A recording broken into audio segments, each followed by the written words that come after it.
स्वागत है आप सभी लोगों का। और आइए आज अपने लोग यूपी बोर्ड के हाई स्कूल के इंग्लिश की पोएम की पहली पोएम की समरी देखें कि इसमें कवि अपने लोगों को क्या मैसेज करना चाह रहा है। देखिए, ये जो पोएम होती है ना, पोएम वो अच्छी पोएम कहलाती है जिस पोएम में हमको कुछ संदेश मिले, जिस पोएम से हमको कुछ प्रेरणा मिले। अच्छी पोएम वो नहीं है जिस पर बढ़िया हम डांस कर लें, जिसका लय अच्छा हो, जिसका सुर अच्छा हो, जिसका ताल अच्छा हो। ना ना, कविता वो अच्छी है जो सबके लिए हितकारी हो, जो सबको सच्चे मार्ग पर चलने की प्रेरणा दे और एक निराश मन को उत्साह से भर दे, जीने की चाह जगा दे। वो कविता अच्छी कविता होती है। कविता लिखने का कवि का यही उद्देश्य होता है कि मेरी कविता सबका मार्गदर्शन करे, लोगों को जीने की राह बताए।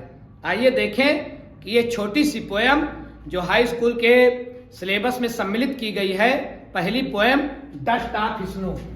कौन सी पोएम है? Dust of snow.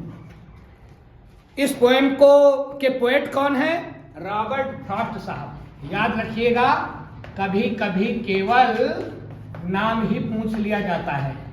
इस कविता के पोएट कौन है? रॉबर्ट फ्रॉस्ट साहब, अमेरिकन पोएट हैं। बहुत बड़ा नाम है अंग्रेजी साहित्य में इनका। इन साहब का जन्म 26 मार्च 1874 में हुआ। इनका जन्म कब हुआ? याद रखिएगा, ये भी कभी कभी पूछ लेता है। इनका जन्म हुआ 26 मार्च 1874। इनका जन्म कब हुआ? 26 मार्च 1874।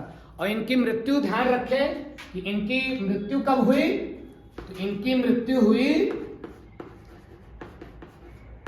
29 जनवरी 1963। ये दोनों डेट याद रखिएगा। कभी कभी पोएट से भी प्रश्न आ जाता है कि जन्म कब हुआ। तो इन साहब का जन्म 26 मार्च 1874 सैन फ्रांसिस्को में हुआ और इनकी मृत्यु 29 जनवरी 1963 बोस्टन में हुई। बहुत बड़ा नाम है ये। क्या संदेश देते हैं इस पोएम के माध्यम से? छोटी सी पोएम है डस्ट ऑफ स्नो। इसका मतलब क्या हुआ भैया? Dust of snow. डस्ट का मतलब बारीक कण, धूल का कण भी हम डस्ट कह लेते हैं, बारीक कण। और स्नो मतलब बर्फ। तो बर्फ का बारीक कण कभी कभी अपने लोगों के ऊपर ठंडी के मौसम में झरझर गिरता है, पाले जैसा। वही मान ले हम लोग कि बर्फ का कण है। उसके गिरने से अपने लोगों को कितनी सुखद अनुभूति होती है, भले मौसम ठंडी का हो। तो उसी के बारे में बहुत छोटी चीज है डस्ट ऑफ स्नो, बहुत छोटी चीज है। लेकिन उसी छोटी चीज का रॉबर्ट फ्रॉस्ट साहब बताते हैं कि किसी के जीवन में छोटी चीज कैसे बड़े परिवर्तन ला सकती है। तो हमारा पोएट लिखता है कि एक दिन जो है मेरा मूड खराब था। लेखक रॉबर्ट फ्रॉस्ट साहब का मूड क्या था? अपसेट था।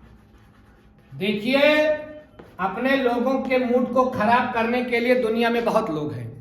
अपने लोग जिनको जानते पहचानते हैं, अपने लोगों की जिनसे दोस्ती है, अपने लोगों का मूड खराब करने वाले सब हैं।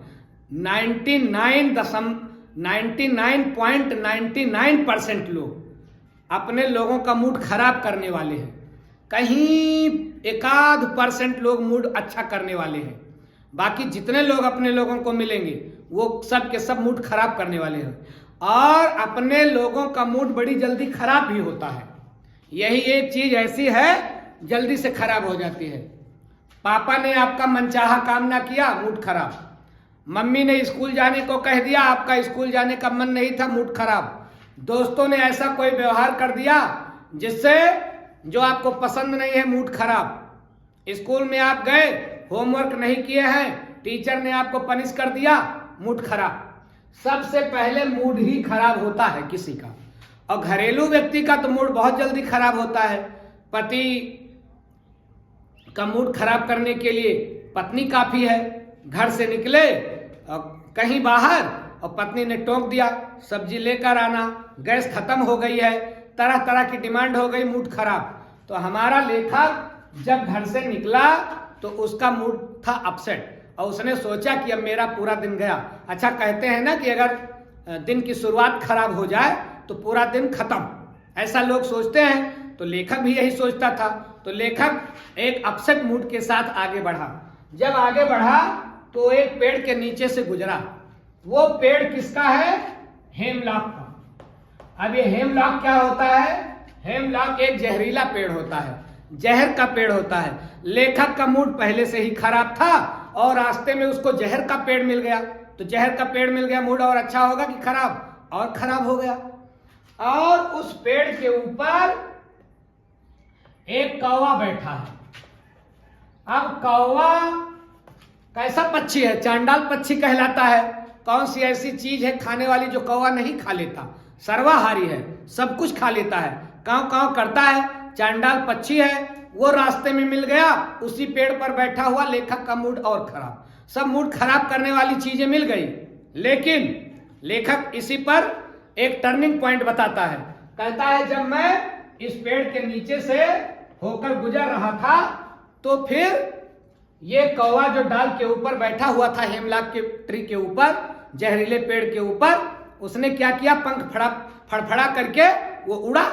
उसने डालों को हिलाया और जब ये हेमलॉक के ट्री की डालें हिली तो इसके ऊपर जमी थी बर्फ। बर्फ जमी थी और जैसे हेमलॉक के ट्री को कौवे ने झकझोरा, पंख फड़फड़ाया तो उसके ऊपर से गिरने लगी क्या? उसके ऊपर से ये गिरने लगे डस्ट ऑफ स्नो। जो पोएम का नाम है डस्ट ऑफ स्नो, ये पोएट के ऊपर गिरने लगे।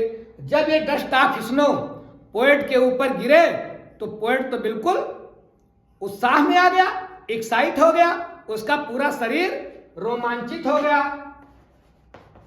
पोएट क्या हो गया? एक्साइट हो गया, रोमांचित हो गया, जागृत हो गया, मानो सो रहा था जग गया।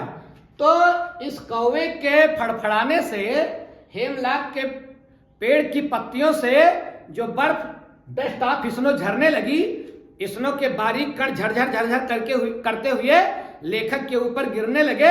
तो लेखक बिल्कुल जागृत अवस्था में आ गया। मूड पूरा जो अपसेट था ना, वो हो गया गुड। उसका मूड अब क्या हो गया? गुड हो गया। उसने तो ये सोचा था कि मेरा पूरा दिन बेकार चला जाएगा, लेकिन इस छोटी सी चीज ने, डस्ट ऑफ स्नो ने, इस खराब से कौवे ने और जहर के पेड़ ने, ये सब मिल करके, डस्ट ऑफ स्नो बहुत छोटी चीज, कौवा जो है एक अशुभ प्रतीक माना जाता है, हेमलॉक का ट्री, जहर का पेड़, ये भी कोई अच्छा नहीं माना जाता है। खराब चीजों ने मिल करके और बहुत तुच्छ चीज ने मिलकर के लेखक का मूड बिल्कुल सही कर दिया। लेखक को लगा कि जो दिन गया सो गया, लेकिन जो दिन अब बचा हुआ है उसमें मैं कुछ अच्छा काम कर सकूंगा, गुड वर्क कर सकूंगा, ऐसा लेखक ने सोचा। और इस प्रकार से लेखक कहता है कि मेरा शेष दिन बच गया। जो बर्बाद हो गया था, जो मूड अपसेट था, लेकिन अब शेष दिन बच गया। वास्तव में लेखक अपने लोगों को इस छोटी सी बस इतना ही मैसेज करना चाहता है पोएट, कि कभी किसी चीज को अपशगुन मत मानो, अशुभ मत मानो। जीवन में छोटी छोटी चीज को भी वैल्यू दो, छोटी चीज को ऐसे ना फेंको।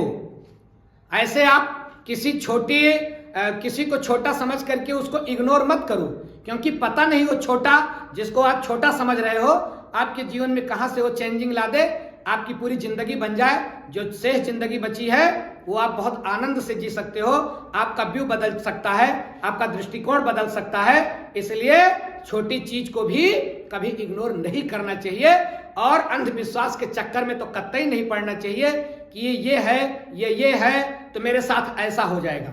ऐसा कुछ नहीं है। अगर आप चाहेंगे तो हर चीज से शिक्षा लेकर के, छोटी से छोटी चीज से आप कोई ना कोई शिक्षा लेकर के आगे बढ़ सकते हैं। ये इस पोएम का मैसेज करता है पोएट। अब ध्यान रखें कि अपने लोगों के लिए क्या मैसेज है। कभी कभी अपने लोग छोटी छोटी बात से, छोटी छोटी परेशानियों से परेशान हो जाते हैं और पूरी जिंदगी उसी को ढोते रहते हैं। तो उसी बात को जो है कवि कहता है कि इस पर कतई हम लोगों को ध्यान नहीं देना चाहिए और आगे बढ़ने के लिए प्रेरित होना चाहिए। किसी चीज को बहुत ज्यादा जिंदगी पर हावी नहीं होने देना चाहिए, आप आगे बढ़ें। गोपाल दास नीरज जी ने लिखा है ना, कितनी प्यारी पंक्ति है कि छुप छुप अश्रु बहाने वालों, छुप छुप अश्रु बहाने वालों, मोती व्यर्थ लुटाने वालों, कुछ सपनों के मर जाने से जीवन नहीं मरा करता है, कुछ सपनों के मर जाने से जीवन नहीं मरा करता है। कोई बात आपकी जिंदगी में हो गई तो हो गई, वो इतिहास बन गई, उसको खत्म करें, अपना भविष्य संवारें। तो किसी चीज को ज्यादा तूल ना दें और देखें कि कहां से आपको आगे बढ़ने का मौका मिल सकता है। जैसे लेखक कहता है कि मेरा शेष दिन बच गया, वैसे हो सकता है किसी छोटी चीज से आप प्रभावित हो जाए, कोई छोटी चीज आपकी जिंदगी बदल दे, आपका मूड बदल दे और आपका जो शेष जीवन बचा हुआ है, लेखक का तो जो दिन का शेष हिस्सा था वो संवर गया ना, हो सकता है अपने लोगों की जिंदगी का जो शेष समय बचा हुआ है, शेष जो लाइफ बची हुई है वो अच्छी हो जाए। तो ये मैसेज करता है कवि किस पोएम के द्वारा, दृष्टा विष्णु। ऐसे ही अन्य पोएम के साथ हम आगे भी मिलेंगे। ओके।